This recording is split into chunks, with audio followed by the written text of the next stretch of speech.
मुझे तुम्हारे साथ चले जाना चाहिए था। इसकी इंग्लिश बनाते हैं।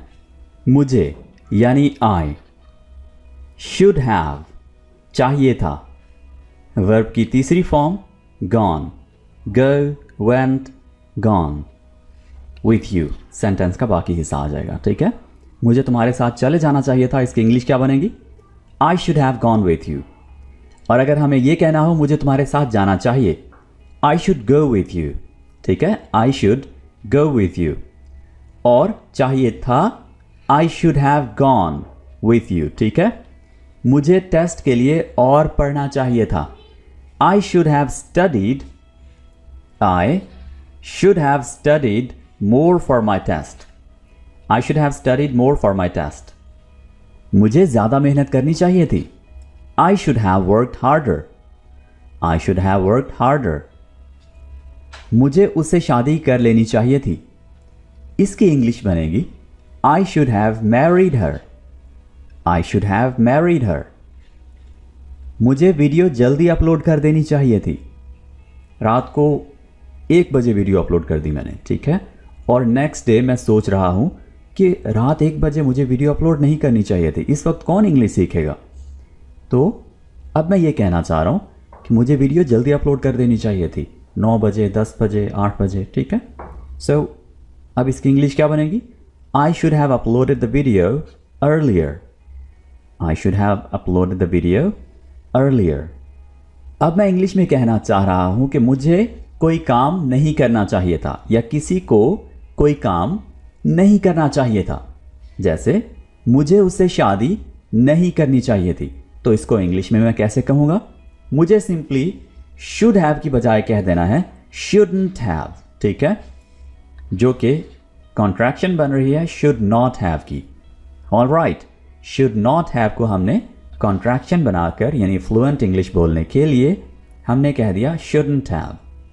शुडंट हैव, मुझे उससे शादी नहीं करनी चाहिए थी, I shouldn't have married her. I shouldn't have married her. Right, यानी आपने जो पास्ट में काम कर लिया, स्टेप ले लिया, आज उस पर प्रेजेंट में कह रहे हैं कि आपको वो नहीं करना चाहिए था। ठीक है, या किसी को वो नहीं करना चाहिए था। ही शुडंट हैव मैरिड हर। कोई भी सब्जेक्ट लगा लें, ही शुडंट हैव मैरिड हर। मुझे उस पर चीखना नहीं चाहिए था, I shouldn't have shouted at her. I shouldn't have shouted at her. मुझे बर्गर नहीं खाना चाहिए था, I shouldn't have eaten the burger. I shouldn't have eaten the burger. मुझे उसको अकेले नहीं छोड़ना चाहिए था, I shouldn't have left him alone. I shouldn't have left him alone. जी, तो हमने सीख लिया कि जब हमें पास्ट में कोई काम करना चाहिए था या नहीं करना चाहिए था, इसको हम इंग्लिश में कैसे करेंगे। अब हम देखते हैं कि जब आप माजी में कोई काम कर सकते थे लेकिन आपने नहीं किया किसी भी वजह से, तो इस बात को हम इंग्लिश में कैसे बताएंगे? इसके लिए हम यूज़ करेंगे could have, और इसके साथ हमारे पास है वर्ब की तीसरी फॉर्म इस्तेमाल करने को। ठीक है, could have, should have and would have सबके साथ वर्ब की तीसरी फॉर्म ही लगेगी। ठीक है, ओके। सो क्या मतलब हुआ कि मैं कर सकता था, वो कर सकते थे, वो कर सकती थी। ठीक है, ऐसी बातों को हम इंग्लिश में कैसे करते हैं? ओके दोस्तों, अब कुछ एग्जाम्पल सेंटेंसेस देख लेते हैं जिससे हम मज़ीद इसको बेहतर तरह से सीख लेंगे। तुम वो रास्ता ले सकते थे, you could have taken that route. तुम, यू, ले सकते थे या कोई भी काम कर सकते थे, उसके लिए हम यूज़ कर रहे हैं कुड हैव। और उसके बाद हम जो काम हम कर सकते थे उसके लिए इंग्लिश की जो third form of the verb है वो यूज़ कर लेंगे। यहाँ पर टेक, टुक एंड टेकन, ये हमारे पास वर्ब की तीसरी फॉर्म आ गई। उसके बाद हम सेंटेंस का बाकी हिस्सा ऐड कर लेंगे। Right, you could have taken that route. You could have taken that route. मैं देर तक जाग सकता था लेकिन मैं नहीं जागा। Okay, I could have stayed up late. I could have stayed up late. तुम काला कोट खरीद सकते थे, you could have bought that black coat. You could have bought that black coat.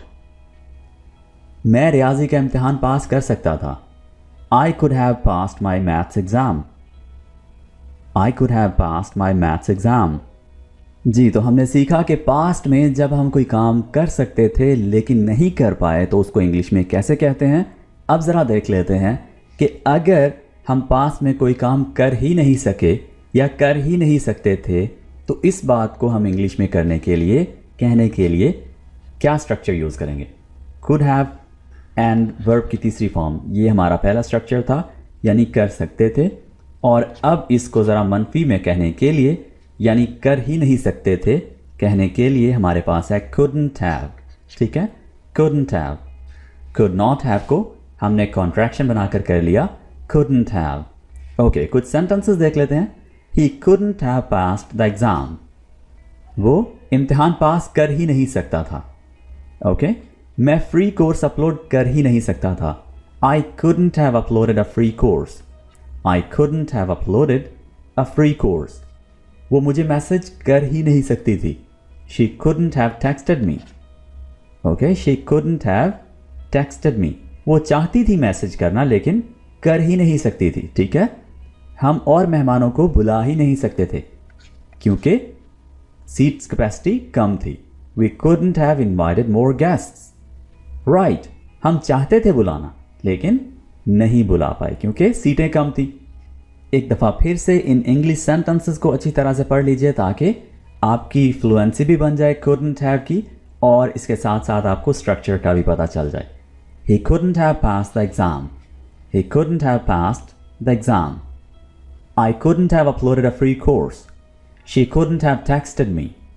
We couldn't have invited more guests। We couldn't have invited more guests। Urdu में कुछ इस तरह से की जाने वाली बातों को हम इंग्लिश में कैसे कहते हैं।